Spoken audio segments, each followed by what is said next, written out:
Ladies and gentlemen, good day and welcome to the Q2 and H1FY26 earning conference call hosted by Suraj Estate Developers Limited. As a reminder, all participant lines will be in the listen-only mode, and there will be an opportunity for you to ask questions after the presentation concludes. Should you need assistance during the conference call, please signal an operator by pressing star then 0 on your touchtone telephone. I now hand the conference over to the Mr. Rahul Thomas, Whole-Time Director from Suraj Estate Developers Limited. Thank you, and over to you, sir. Thank you. Good afternoon, everyone. I welcome you all to our Q2 and H1 FY26 earnings conference call.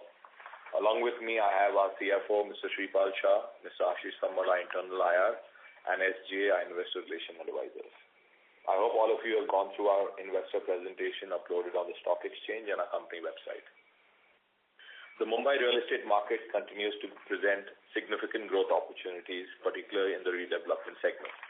Within this, South and Central Mumbai remain the most attractive micro markets, characterized by strong end-user demands, premium pricing, and limited supply.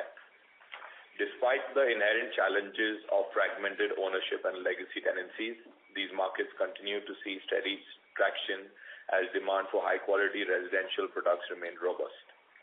This environment creates a favorable backdrop for well-located luxury and value luxury projects where established developers with a credible brand and strong execution track record are best positioned to capture growth. For us at Suraj Estate, our deep presence, brand recall, and execution capability in South and Central Mumbai allows us to leverage this opportunity effectively. Our focus on value luxury and luxury residential developments enables us to capture premium realizations while maintaining strong sales momentum even in a competitive market. We are pleased to report a strong quarter supported by solid operational performance and the successful launch of two key residential projects, Suraj Oreva at Prabhadevi and Suraj Parkview 1 at Dadar West. These launches have been instrumental in driving pre-sales traction and reinforcing our leadership in South Central Mumbai market. Suraj Oreva, located in Prabhadevi micro market, is a 21-story tower under the value luxury segment, offering 1, 2, and 3 BHK homes ranging from 450 to 800 RERA carpet area, with prices starting from 2.47 CR. The project, with a saleable area of 0.24 lakh square feet with an estimated GDV of 120 crores, witnessed a 39% sales at launch, reflecting very strong buyer confidence. Suraj Parkview, located at Shivaji Park, Dadar, is an upscale value luxury tower offering a blend of heritage, charm, sea-facing views, and modern design. With a saleable area of 0.53 lakh square feet and an estimated GDV of 250 crores, the project achieved 42% sales during launch, driven by strong demand and its excellent connectivity to Dadar Metro, BKC, the Coastal Road, and Bandra-Worli Sea Link. Beyond these launches, Suraj Estate continues to maintain a robust pipeline of approximately 13.6 lakh square feet across 17 projects concentrated in South and Central Mumbai. These include a healthy mix of residential and commercial developments spanning the luxury and value luxury segment. On the residential front, our portfolio comprises of marquee projects such as Lumiere in Dadar, Bandra 1, 2, 3 projects, Marinagar Phase 2 and 3 in Mahim, while our commercial segment includes Suraj 1 Business Bay and the Marinagar Commercial at Mahim West. Our ongoing projects continue to perform well with a total sold area of 4.89 lakh square feet and an average realization of 45,409 per square foot. We have achieved cumulative collections of 1,363 crores with a balance receivable of 881 crores with an estimated GDV of 285 from our unsold inventory, translating into a combined visibility of approximately 1,166 crores as on September 25. This strong visibility of cash flow reflects our solid financial footing and underpins growth momentum for the coming quarters. During the quarter, we have also completed an acquisition of a prime 644 square meter land parcel at Lower Parel for 6.44 CR, including stamp duty and registration charges. This parcel will be merged with an adjacent existing project called Ambabat Bhavan and RK Mansion, creating a combined land area of 1,310 square meters with a saleable area of 32.32 lakh square feet with an estimated GDV of 130 crores. The project will be developed under Regulation 33(7) of the DCPR and will comprise of premium 1 and 2 BHK apartments with optimized layouts, wider frontage, and enhanced parking facilities. Strategically located in Lower Parel, the project enjoys excellent connectivity to the Western and Central Railway lines, monorail, and coastal road, as well as proximity to key commercial, retail, and lifestyle hubs. This acquisition enhances our footprint in high-value South Central Corridor and aligns with our strategy of deepening our presence in the premium redevelopment markets. Our marquee Mahim commercial project also continues to progress well. Planned on a combined land parcel of approximately 3,000 square meters, the development will offer a saleable area of 2.09 lakh square feet with an estimated GDV of 1,200 crores. Most regulatory approvals have been secured, and the RERA registration is expected by the end of November the following month. Once launched, this project will serve as a key growth driver for Suraj Estate, expanding our commercial portfolio and strengthening our presence in the Mahim submarket. Together, these launches, acquisitions, and ongoing developments reinforce our presence in South and Central Mumbai, positioning us to capture the sustained demand for high-quality housing and commercial assets in one of India's most premium real estate markets. With this, I would like to hand over our call to our CFO, Shripal Shah, who will run you through the financial highlights. Thank you, Rahul. I will run you through the financial highlights for the quarter and half year ended September 2025. For H1 FY 2026, total income grew 14% year-on-year to 278.6 crores compared to rupees 244.3 crore in H1 FY 2020. EBITDA stood at rupees 115.9 crores in H1 FY 26 versus rupees 120.2 crores in H1 FY 25, and PAT stood at rupees 54.4 crores for the half year ended September 2026. On a quarterly basis, total income grew 32.6% year-on-year to rupees 145.4 crores in quarter 2 FY 26 from rupees 109.6 crores in quarter 2 FY 25.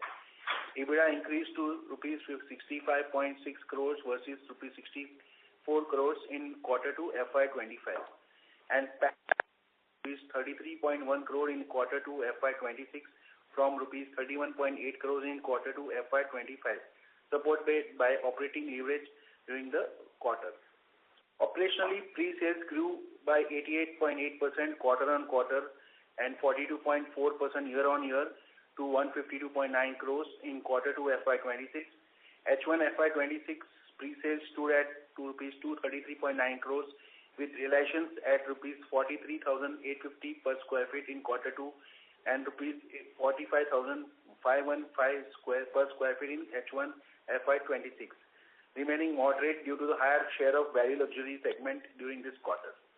Collections stood at rupees 71.2 crores in quarter 2 FY 26 and rupees 185.9 crores in H1 FY 26, primarily reflecting lower cash flows from new bookings concluded at the end of the quarter. As on September 2025, the company's gross debt stood at rupees 545.8 crores compared to rupees 456.3 crores as of March 2025, while the net debt increased to rupees 497.6 crores from rupees 414.2 crores over the same period. The increase in debt level was primarily driven by expenses including construction approval and pre-construction costs for two of our projects called Parkview 1 and Suraj Oreva. Additionally, we also drawn down further debt for approval-related payments for our upcoming commercial project at Mahim, which has contributed marginally to the rise in the gross debt. Overall, the increase reflects the company's continued investment in growth and project pipeline expansion. With this, I would like to open the floor for questions. Thank you. Thank you, sir. Ladies and gentlemen, We'll now begin with the question and answer session. Anyone who wishes to ask a question may press star and one on their touchtone telephone. If you wish to remove yourself from the question queue, you may press star and two. Participants are requested to use headset while asking a question.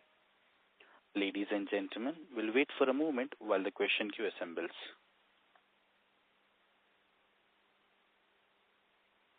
The first question is from the line of Sukriti D. Patil from Eyesight Fintrade Private Limited. Please go ahead, ma'am. Actually, I am Mr., not ma'am. Good afternoon to the team. I have two specific questions. First, I would like to ask Mr. Shah, looking ahead, what internal practices or financial levers do you see most important for maintaining discipline across varying project timelines and market cycles? Yes, thank you.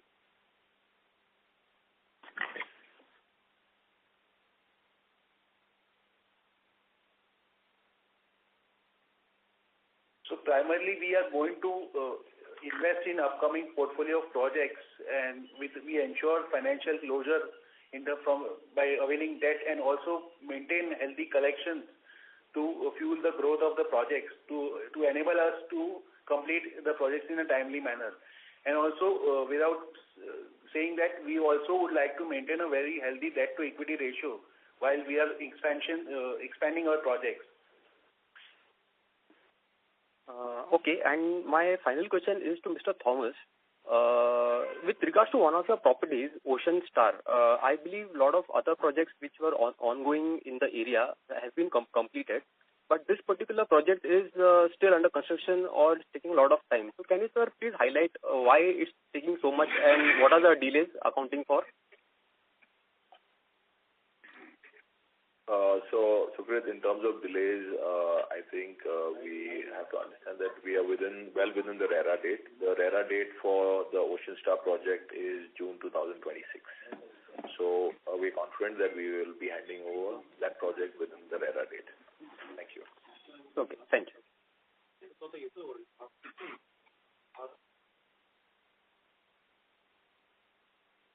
Ladies and gentlemen, anyone who wishes to ask a question may press star and one on your touchtone telephone. Our next question is from the line of Himanshu Dugar from Stylus Holdings. Please go ahead.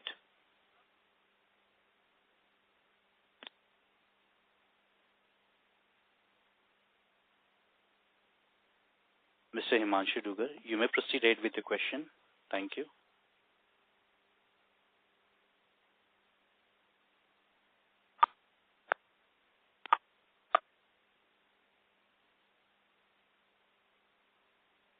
Since there is no response from Himanshu, we'll move forward to the next. Mr. Raghavendra Singh, please go ahead with the question. Good afternoon. I had three sub-questions on Bandra projects. I mean, in the investor presentation, we can see there are three projects there. So what might be the GDV for the three projects combined? What is the timeline for launch? And financing-wise, do we depend on the cash flows from our commercial project launch to finance that, or will we also go for a preferential share issue as there is a motion for that? Hi, thanks for the question. So if we look at the investor presentation, the total square footage which we have for sale is approximately 2.76 lakh square feet. So the area, the broad range of pricing in Mount Mary ranges from between 1 lakh to 1 lakh 50. If you take a 1 lakh potential, also it comes to about 2,760 crores. So roughly, you can take a price line of 3,000 crores as a top line. In terms of the funding requirements, we are ideally wanting to use our internal accruals for now. But there could be a possibility that we will be raising some funds to at least kickstart the initial level of the project. Thank you. Thank you. Thank you, sir. Ladies and gentlemen, just a reminder, anyone who wishes to ask a question may press star and one on your touchtone telephone. Thank you. Our next question is from the line of Maitrisha from Sapphire Capital. Please go ahead. Yeah, hello, am I audible? Yes, ma'am, you are.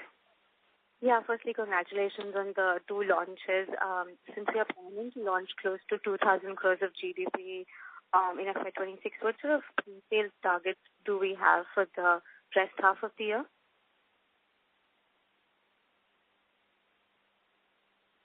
So we're targeting. Touchwood, we've seen good velocity in our new launches, and we're quite confident that since we're in a commercial bull run as well, we see that we're going to get good traction once we launch our commercial, which is due in November. So I strongly believe that we'll be able to at least reach our pre-sales of 600 crores for this year. That is great. And any sort of guidance could you give for the revenue and margins for the next 2 years, the FY26 and FY27? Margins, which we have, I mean, if you see broadly, it's ranging between the 30 to 35%. So I think you can take that as an average. And any pre-sales guidance or the launch guidance for FY27? Sorry, can you repeat that again?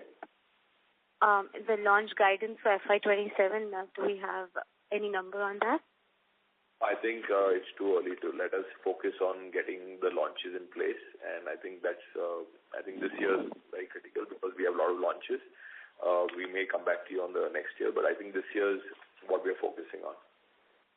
Okay. And did you mention the revenue guidance for FY26? No, revenue guidance, we are following the percentage completion method. So it's difficult to tell you an exact figure right now. But I think pre-sales is what everyone understands very easily. That is it from my side. Thank you and all the best. Thank you. Ladies and gentlemen, who wishes to ask a question may press star and one on your touchtone telephone. Thank you. Our next question is from the line of Bhavin Modi from Anand Rathi Wealth Management. Please go ahead. Hi, sir. Thank you for the opportunity. Sir, can you just repeat about the pre-sales, guidance for this year? What is the guidance? Hi, Bhavin. So the guidance which we expect, including the commercial, is 600 crores. And sir, second thing, would just like to know what is the expenditure towards the approval cost for this quarter for the commercial project in Mahim? What is the amount we have spent for the approvals? Close to 20 to 25 crores we have spent in the project. Okay. And for the Bandra project, did we spend anything on the approvals? No, nothing on the approval part. Yeah, that's it from my side.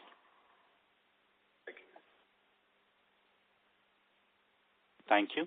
Our next question is from the line of Tushar Sarda from Athena Investment. Please go ahead, sir. Yeah, thank you.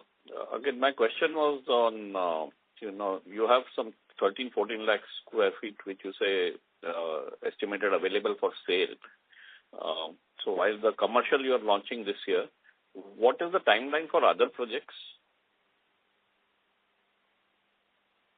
So, Tusharji, as I said, the larger project, which is the commercial, is as I said, in November is what we're expecting the RERA. So that's when we can officially launch it. Having said that, Mount Mary is something which we are again focusing on as a group. It is again, you require a lot of capital to be infused because the size being what it is, you require a lot of capital upfront. So we can give you an exact timeline, maybe a bit later in the, maybe after 1 quarter on the Bandra land parcel, because we're just tying up some loose ends there. But the commercial is something which we're very confident that we will be launching in November. Yes, so apart from these two, there are 8-10 other projects which are also smaller. So any timelines on that?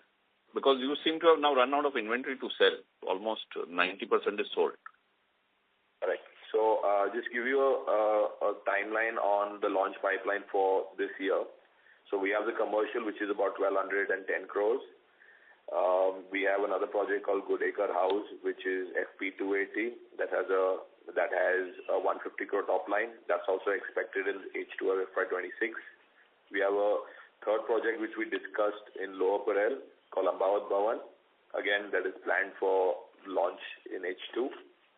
We have a project in Maheen called Lobo Villa, which has a top line of 180 crores, which is again planned for launch in H2. And a small project, the top line of 80 crores in Shivaji Park, which is again planned for H2. So we have technically 5 new launches coming up, including the commercial, planned for H2. Well, that's good to know because it's not mentioned in the presentation, so I was wondering what the plan is. Okay, and commercial, how are you going to finance? It's going to be sale model or are you going to lease it? What is the plan? No, it's a sale model. Sale model. Okay. Okay, thanks. Thank you.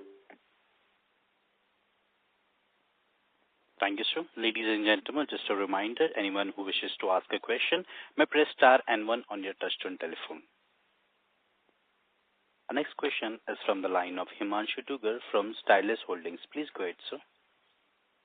Hi, is my voice audible? Yes. Yes, sir. Hello. Yeah, so I just have one couple of questions. Is that a new project is going to launch in November, so there is any expected date for the launch? Expected date, as I said, the RERA is expected in November. See, we cannot give an exact date because finally we need a RERA certificate, and that itself is the process. So can't give you an exact date, but you can take it within November month. We are confident that to get the RERA certificate. And there is any regulatory delay in any kind of projects, like upcoming projects, do you see? No, not any regulatory delays. As I said, there will be certain projects which have to be launched in H2, requires certain IOD and CC, so that is a work in progress as we speak. And we're confident that we'll get the launch pipeline which we have committed. Okay, thank you. That's from my end.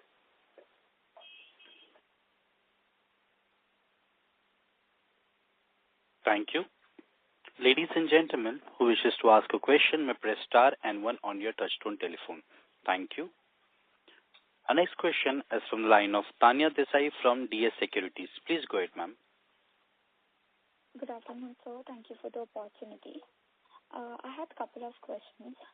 My first question was that have you seen any kind of change in the buyer behavior, let's say like payment timeline or preference shift this quarter compared to the previous year? Not that which is very alarming. We see it to be the same as before. Only shift we are seeing is the value luxury which we have launched. We've seen good response. So I think the ticket size is also very relevant for the masses, and I think that's a good spot to be in where we kind of cater to the larger audience. Okay, sure, sir. So my second question was that are there any significant cost overruns or any kind of project delays in any of the key projects that investors should be aware of?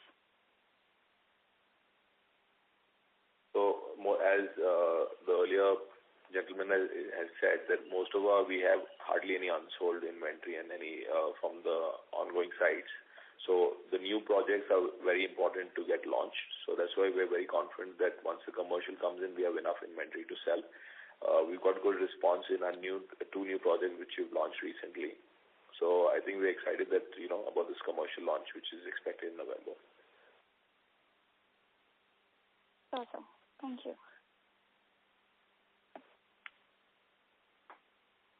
Ladies and gentlemen, anyone who wishes to ask a question may press star and 1 on your touchtone telephone. Our next question is from the line of Tushar Sarda from Athena Investment. Please go ahead. Yeah, thank you for the opportunity again. On commercial, what is the kind of investment that you will need to make? Because even if you do sale model, payment will come linked to construction, all right? So, and it also takes time to sell. So how much investment would you need and how are you planning to finance that?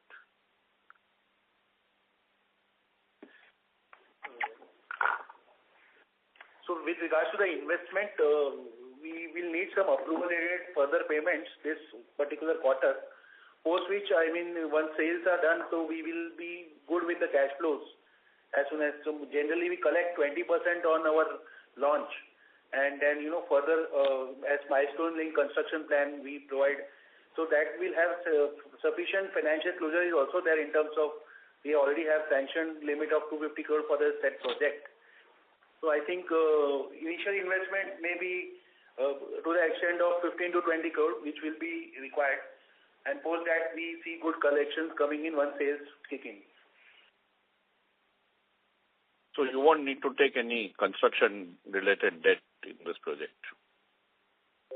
Construction will be required only when there is a gap. So depending upon the sales which we achieved, on a required basis we will take to fill the gap in construction.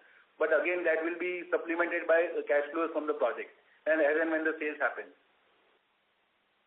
No, that I understand. I'm just saying, any plan for peak debt for this project? What do you think is the funding that you need to put in and therefore borrow that much money? So maybe another 50 to 100 crore may be required for this project. Okay. And for the Bandra project? Comes at the plinth level. So post plinth level, we will not require that much of collection debt to fund the construction. Okay. And for Bandra project, since it's a very large project, I don't know, you're planning to launch it in phases or one go, but the approval cost will be substantial. So will you be getting a partner there, or you're planning to do it on your own 100%? No, so we won't be taking any partner there. We definitely want to do it ourselves, thing. But as we said, the investments is large, so we are just focusing on our ongoing sites and on the sales so that we can have enough cash flows internally to kind of kickstart that project. So one can expect Bandra to be done only after a year or 2 years once this commercial is done. Is that the plan? Yeah, I would say at least 1 year. I think by the time we get approvals, because it's a larger layout which we have planned, maybe 1 year is a good timeline. And we're seeing good buoyancy in the commercial, so we're quite confident that we'll be getting some good sales in the commercial as well. Okay. So you're not looking at any private equity kind of participation there? Not as of now. Okay. Thank you. Thank you, ladies and gentlemen. Just a reminder, anyone who wishes to ask a question may press star and 1 on their touchtone telephone. Our next question is from the line of Rajendra Pasif, an individual investor. Please go ahead. Thanks for the opportunity. My question to Mr. Thomas is we had the discussion around May after the Q4 results regarding the fundraising, and at that point in time you mentioned there were no plans during that time.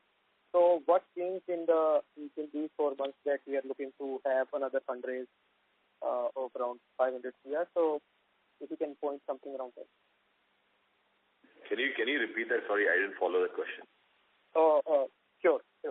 So my question is Mr. Thomas, we had the discussion after the Q4 results in May, where I asked you are there any plans to go for any other further fundraise basically?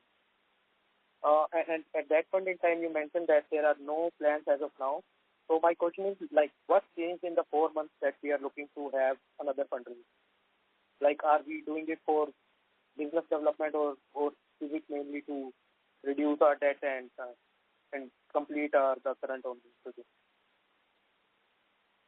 Yes. So the provision which we have made is an enabling provision so that we could get an approval of the shareholders. Having said that, we are not saying that we are not going to raise any funds. We may raise, if we have launched our Bandra project, where it requires a lot of capital upfront, we would require a fundraise right now if we have to bring that project into light immediately in the next 6 to 8 months.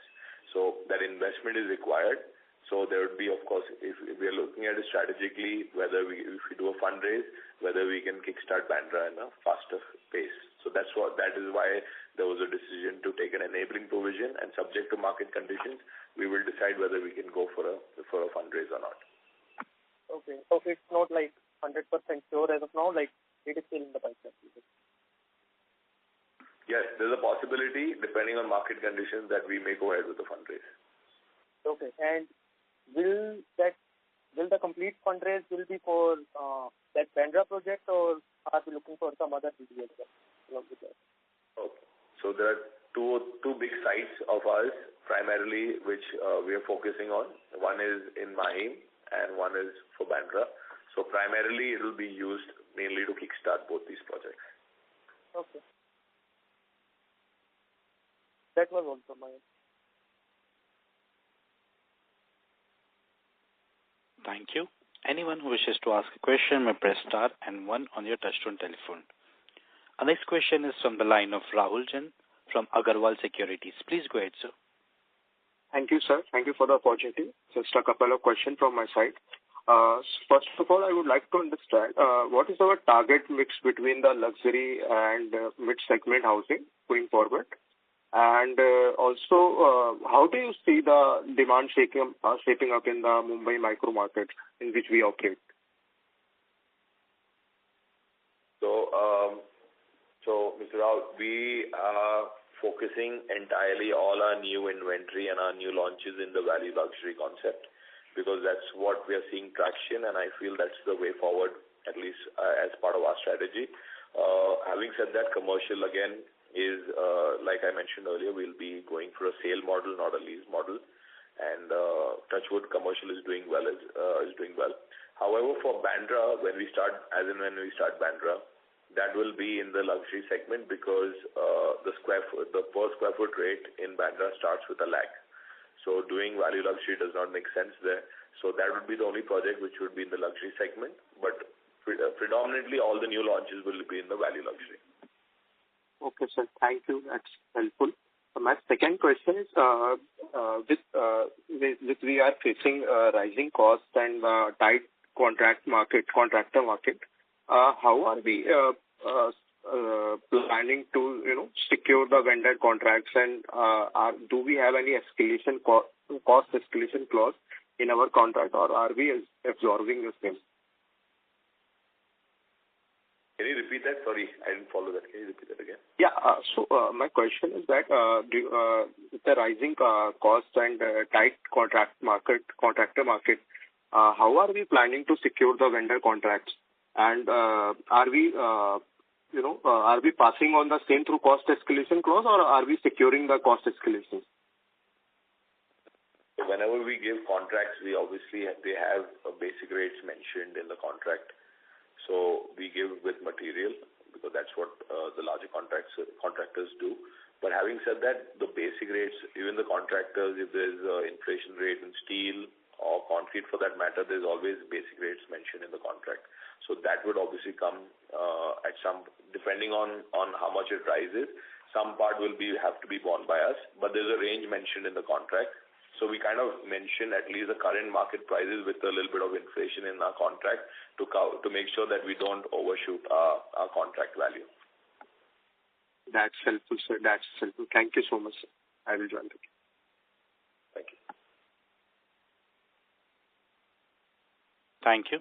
Anyone who wishes to ask a question may press star and one on your touchtone telephone.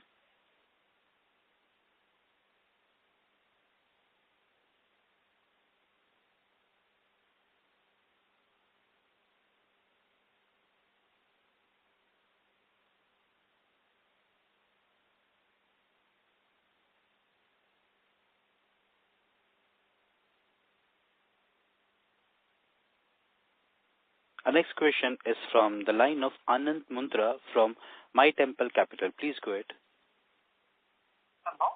Thank you for the opportunity. So, sir, after a launch, how long does it take for the project to start contributing to revenue? Generally, a quarter it takes. A quarter lag. So maybe, so if we launch the Mahim project, the commercial project in November, it should start contributing to revenue from the March quarter itself.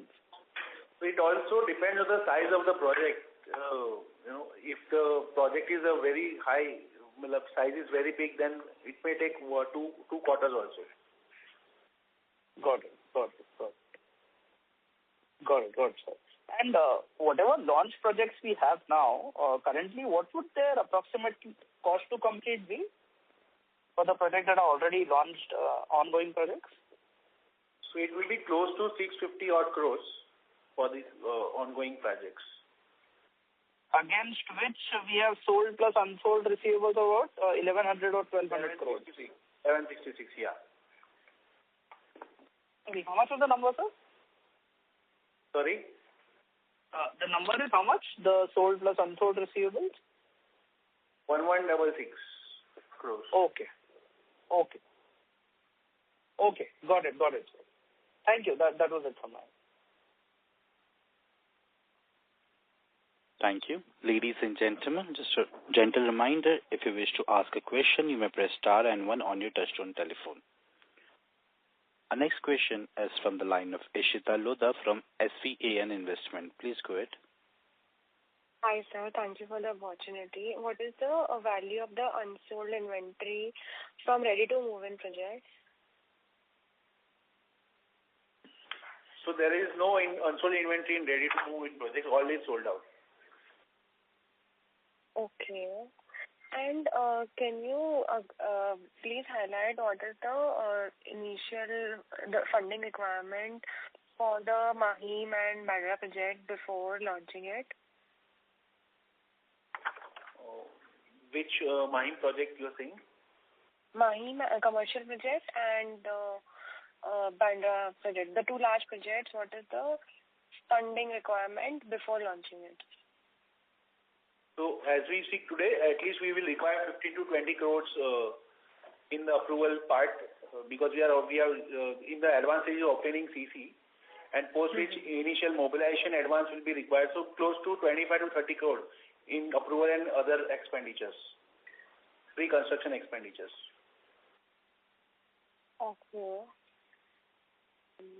And how do you, so this quarter the collections was a bit apart because it was sold towards the end of the quarter, but how do you see it going forward?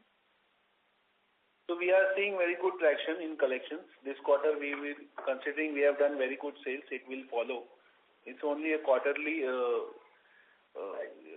change because one quarter or it is a spillover effect. So we are confident that we will have a very good collection this quarter. Okay. And we saw a very good response in the two launch projects this quarter. So now how do you plan the sales for the balance inventory left in these two projects? Like if there is demand, will you sell it now or wait for the realization to grow and sell it later? So we will not hold the inventory as such. Because we want to do more pre-sales and we also want to launch the new sites. Right. So we don't intend to hold, obviously subject to some pricing as per expectation of our management. Otherwise, we are not holding any inventory. Okay. Yeah. Thank you. That's it from my side and all the best. Thank you. Ladies and gentlemen, anyone who wishes to ask a question may press star and one on your touchtone telephone.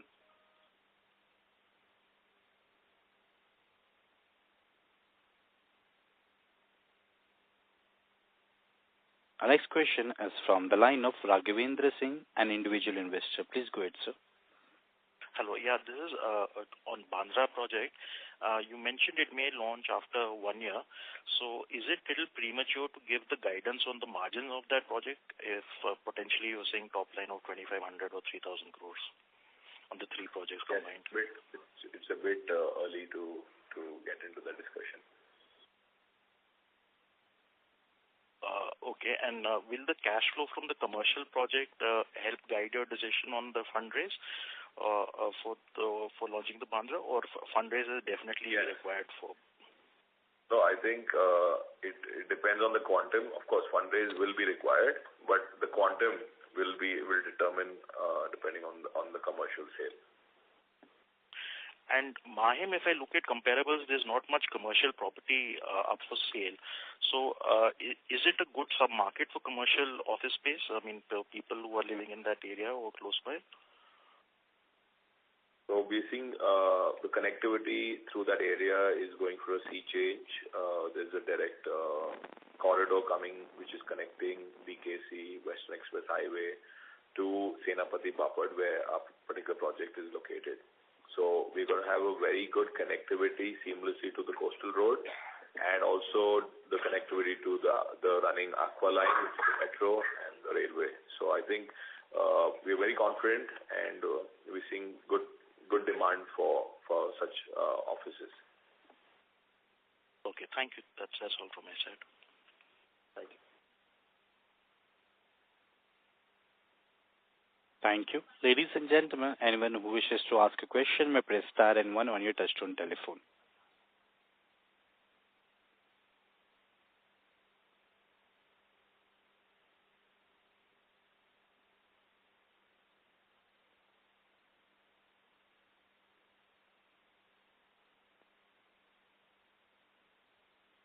As there are no further questions from the participant, I now hand the conference over to the management for the closing comments. Thank you, and over to you. We thank you, everyone, for participating in our conference call, and we thank you, and we're happy to answer any questions. You can reach out to our investor relation advisors for any further details. Thank you very much.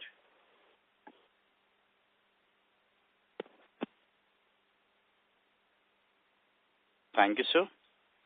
On behalf of Suraj Estate Developers Limited, that concludes this conference. Thank you for joining us, and you may now disconnect your lines.